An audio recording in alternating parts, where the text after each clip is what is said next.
अनानिं शारदां देवीं रामकृष्णं जगद्गुरुं पादपद्मे त्वयोश्रित्वा प्रणमामि মুহুর্মুহু। পূজনীয় স্বামী লোকেশ্বরানন্দজির সম্পাদনায় রচিত শতরূপে সারদা গ্রন্থ থেকে পাঠ, পৃষ্ঠা সংখ্যা 236। শ্রীমা দীক্ষিত গৃহী সন্তানদের দৃষ্টিতে। সরোজবালা বলেন, মা যে সাক্ষাৎ ভগবতী একথা মা যদি নিজে দয়া করে বুঝিয়ে না দেন তাহলে আমাদের সাধ্য কি বুঝি? তবে মায়ের ঈশ্বরত্ব এইখানেই যে মায়ের ভিতরে আদৌ অহংকার নেই, জীব মাত্রই অহংয়ে ভরা। এই যে হাজার হাজার লোক মায়ের পায়ের কাছে তুমি লক্ষ্মী, তুমি জগদম্বা বলে লুটিয়ে পড়ছে, মানুষ হলে মা অহংকারে ফেঁপে ফুলে উঠতেন। উৎস উদ্বোধন 55 বর্ষ, পৃষ্ঠা 408। কোয়ালপাড়া মঠে শ্রী শ্রী মায়ের সঙ্গে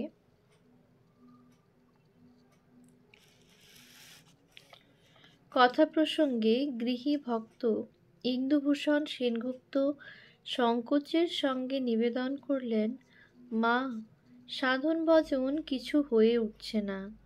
মা অভয় ও আশ্বাস দিয়া বলিলেন, তোমাকে কিছু করতে হবে না, যা করতে হয় আমি করব। বিস্মিত হইয়া বলিলাম, আমার কিছু করতে হবে না? তবে এখন হতে আমার ভবিষ্যৎ উন্নতি আমার নিজ কৃতকর্মের উপর নির্ভর করে না? মা, না, তুমি কি করবে? যা করতে হয় আমি করব।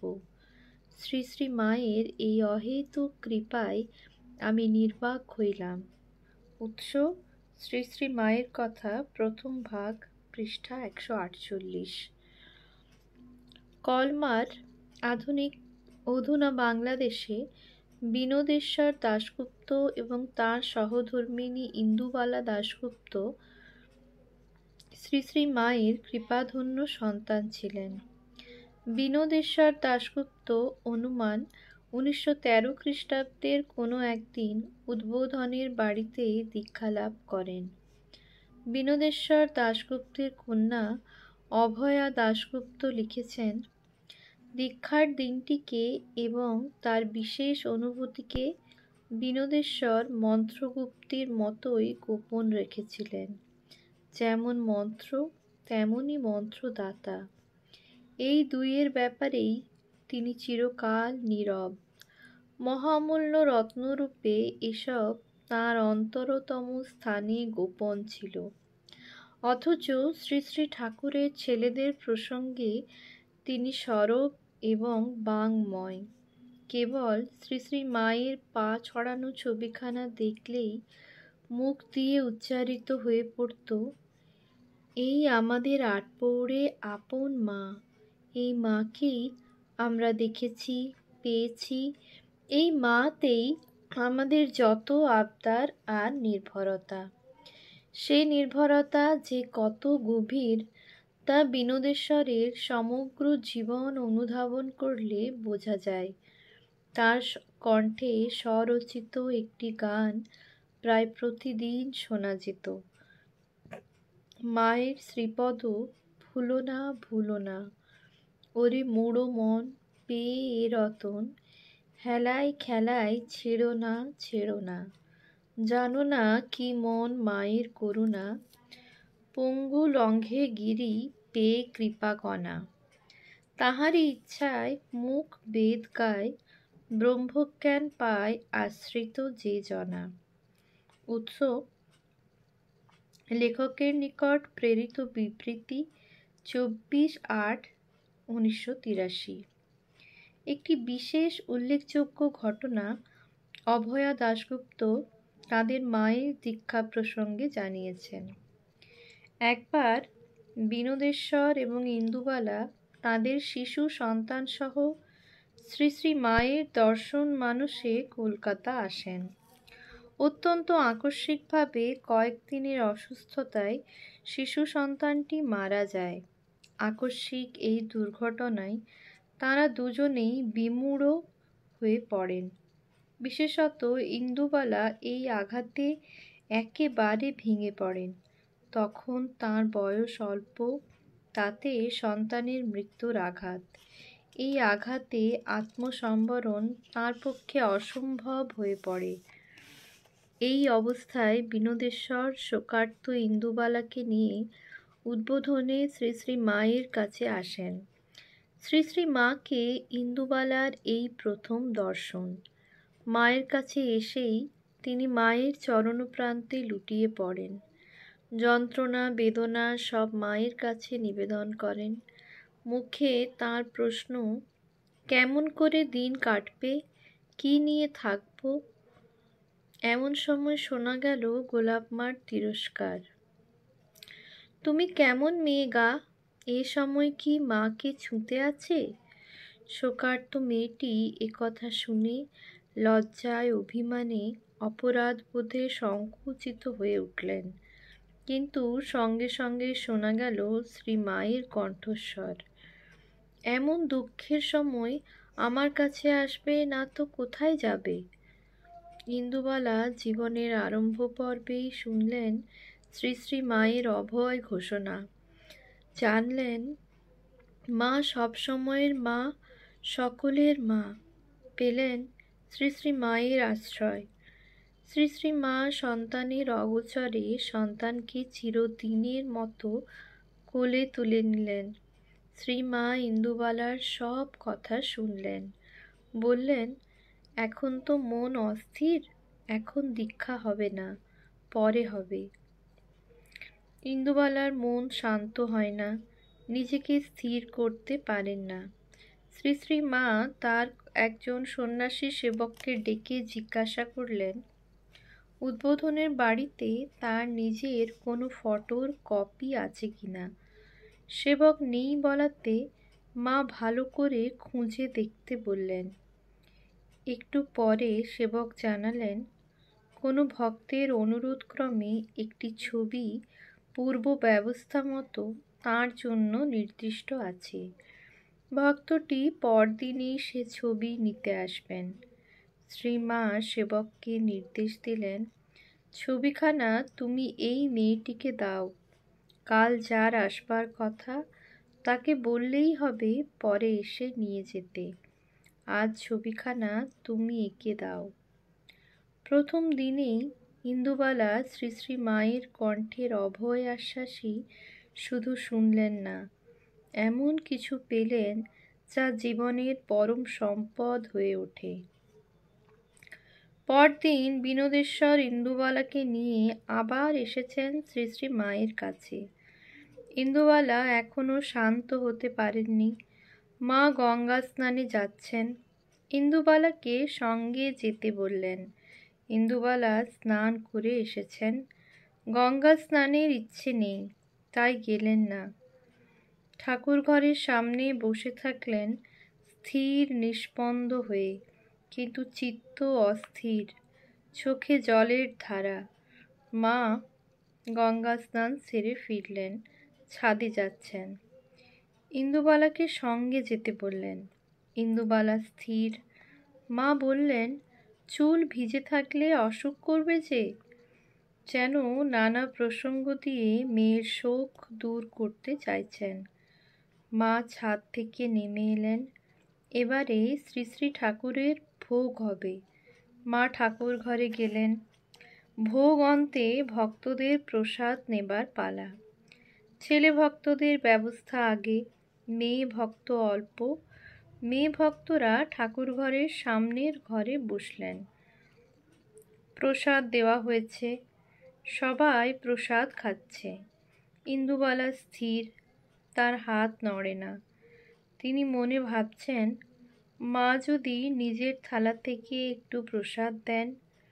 মুখে উচ্চারণ করার দরকার হলো না, অন্তরের কথা অন্তর্যামিনীর কাছে পৌঁছে গেল।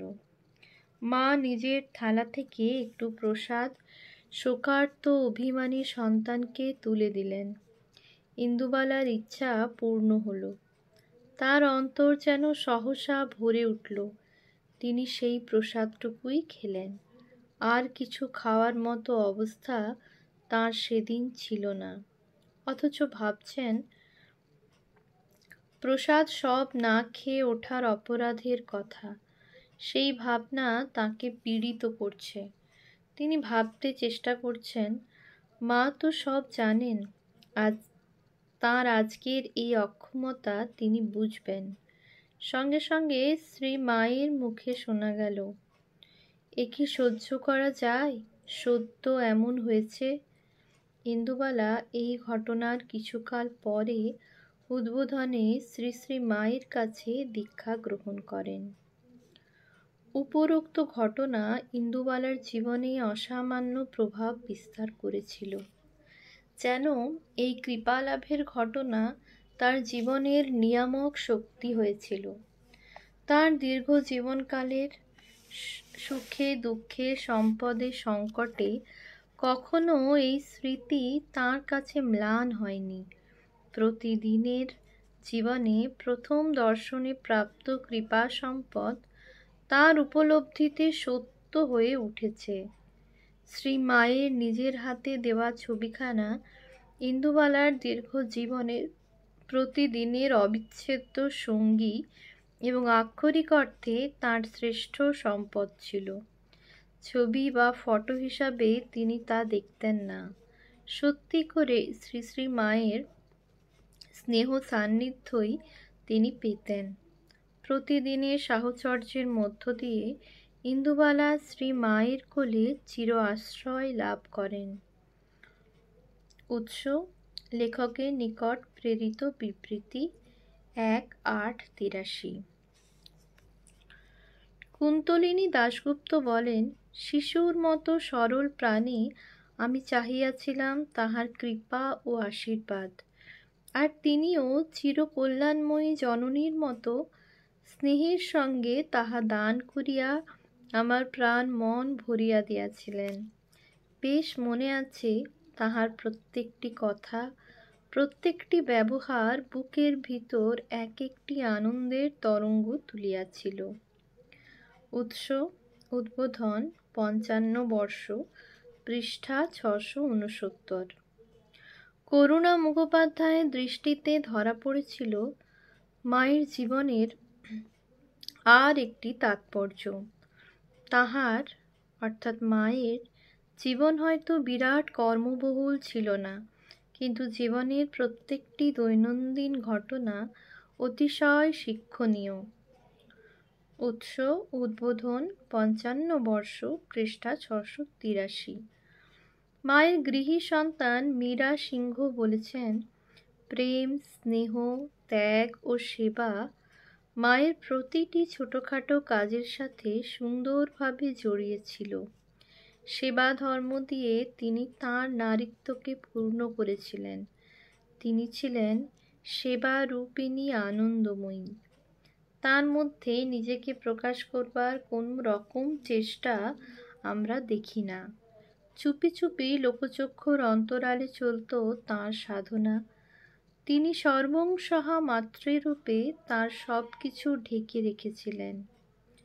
উৎস উদ্বোধন 56 বর্ষ, পৃষ্ঠা 244।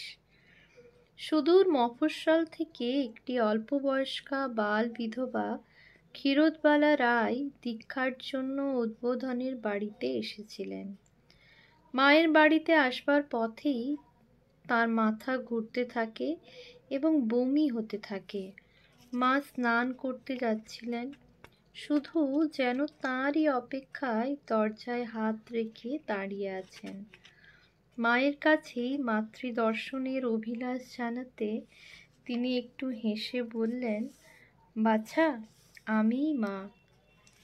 ক্ষীরোদবালার আনা মিষ্টি ঠাকুরকে উৎসর্গ করে শ্রী শ্রী মা তাকে প্রসাদী ফল ও শরবত দিয়ে বললেন, প্রসাদ খাও, বমি হবে না। প্রসাদ খেয়ে ক্ষীরোদবালা অনেক সুস্থ বোধ করেন। তারপর মায়ের নির্দেশ অনুযায়ী তাঁর ঘরে গেলেন। তার দৃষ্টিতে মায়ের রূপ কিভাবে ধরা দিয়েছিল তা তাঁর জবানিতেই আমরা তুলে ধরছি। দেখিলাম মা আমার রাজরানীর মতো বিশ্বজননী রূপে আসনে উপবিষ্টা। গোলাপমা, গৌরীমা, যোগিনমা তাহাকে ঘিরিয়া বসিয়া আছেন। দেখিয়া আমার মাকে খুব আপন বলিয়াই মনে হইল, কিন্তু অপর যাহারা বসিয়া আছেন তাহাদিগকে দেখিয়া কি রকম সংকোচ বোধ হইতে লাগিল। ক্ষীরোদবালার মনও ছিল ব্যথাক্লিষ্ট, তার ব্যর্থ হয়ে ফিরলে চলবে না। মাকে কাতর প্রার্থনা জানিয়ে বললেন যে তাকে দীক্ষা দান না করে মা যদি ফিরিয়ে দেন তবে তিনি আর বাঁচবেন না। মা কিছুক্ষণ তাঁর দিকে চেয়ে থেকে বললেন, না, তোমার দীক্ষা হয়ে যাবে।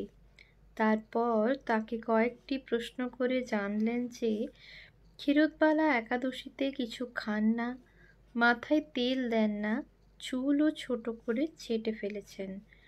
মা বললেন, কেশের সেতু পার হয়ে তুমি এখানে এসে পৌঁছেছ, সে কাজ হয়ে গেছে। এখন আমি বলছি, আর কঠোরতা করো না। কালকে তোমার দীক্ষা হয়ে যাবে। কালকে 8টার সময় এখানে এসে পৌঁছবে। দীক্ষা নেওয়ার দিন একটু গঙ্গা স্নান ও মা কালীকে দর্শন করলে ভালো হয়। মাতৃ সন্নিধানে ক্ষীরোদবালার তখন মনে হলো, তোমাকে দর্শন করিয়াই আমার কালী দর্শন হইয়া গিয়াছে, তোমার পাদপদ্ম স্পর্শ করিয়াই পবিত্র হইয়া গেছি। উৎস শ্রী শ্রী মায়ের কথা, দ্বিতীয় ভাগ, পৃষ্ঠা 372 থেকে 75। দীক্ষার দিন ক্ষীরোদবালার অভিজ্ঞতা হলো, কিছু ফল মিষ্টি, ফুল, বেলপাতা এবং একখানা সরু লাল পেড়ে কাপড় লইয়া বাগবাজারে তাহার বাড়িতে উপস্থিত হইলাম। মাকে এক অপূর্ব মূর্তিতে দেখিলাম।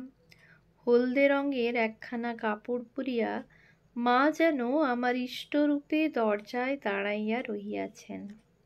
আমাকে দেখিয়াই বলিলেন, 5 মিনিট দেরি হয়ে গিয়েছে, শিগগির এসো ঠাকুর ঘরে। ঠাকুরের সামনে তিনি নিজেই একখানা আসন পাতিয়া উহা হাত দিয়া ঘষিয়া মাজিয়া দিলেন। ভাবিলাম এই আসনে কি করিয়া বসিব। সঙ্গে সঙ্গে মা তাহার দক্ষিণ পা দ্বারা আসনখানা ঠেলিয়া দিয়া বলিলেন, হয়েছে তো বাবা, মেয়েটি কম নয়। আমি যাওয়ার সময় গাড়োয়ানকে দেওয়ার জন্য 2টি টাকা আঁচলে বাঁধিয়া লইয়া গিয়াছিলাম, কিন্তু সে সময় আমার সে টাকার কথা মনেও নাই। আমি আসনে বসিতে যাইব, তখন মা বলিলেন, বাছা, তুমি কামিনী কাঞ্চন ত্যাগী ঠাকুরের আশ্রিত হতে এসেছ। তোমার আঁচলে 2টো টাকা বাঁধা রয়েছে, ওটা খুলে রেখে এসো। অমনি টাকা 2টি খুলিয়া দেয়ালের কাছে রাখিয়া দিলাম এবং আসনে বসিলাম। আমি সেদিন মাকে যাহা দেখিয়াছিলাম, ভাবিলাম সেই মা তো এই মা নন, ভাবিয়াই আমি সংজ্ঞা হারাইয়া ফেলিলাম। সঙ্গে সঙ্গেই মা আমাকে হাত ধরিয়া আসনে বসাইলেন এবং আমার মাথায় হাত দিয়া অতি মধুর কণ্ঠে মা ভৈ এই আশ্বাসবাণী 3 বার উচ্চারণ করিলেন এবং বলিলেন, ভয় নেই, এই তোমার জন্মান্তর হয়ে গেল। জন্মান্তরে যত কিছু করেছিলে সব আমি নিয়ে নিলুম। এখন তুমি পবিত্র, কোনো পাপ নেই। সঙ্গে সঙ্গে আমারও স্বাভাবিক অবস্থা ফিরিয়া আসিল। মা আমাকে দীক্ষাদান করিলেন।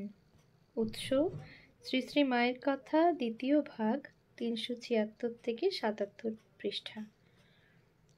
সাধন ভজন সংক্রান্ত কোনো সংশয় মনে উদয় হলে তার মীমাংসা করে নেবার জন্য মা তার দাক্ষিণ্যের কথা ক্ষীরোদবালাকে জানিয়ে রেখেছিলেন, কিন্তু মাকে দেখেই তিনি সকল বিষয়ে সংশয় উত্তীর্ণ হয়েছিলেন। মনে হইত সবই হইয়াছে, সবই পাইয়াছি, আর কিছু পাওয়ার বাকি নাই।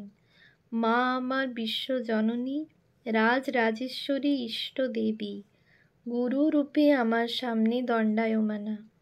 আমার পাইবার আর কি থাকিতে পারে? উৎস শ্রী শ্রী মায়ের কথা, 2য় ভাগ, পৃষ্ঠা 379। ওম শান্তি শান্তি শান্তি। হরি ওম তৎসৎ। শ্রীরামকৃষ্ণার্পণমস্তু।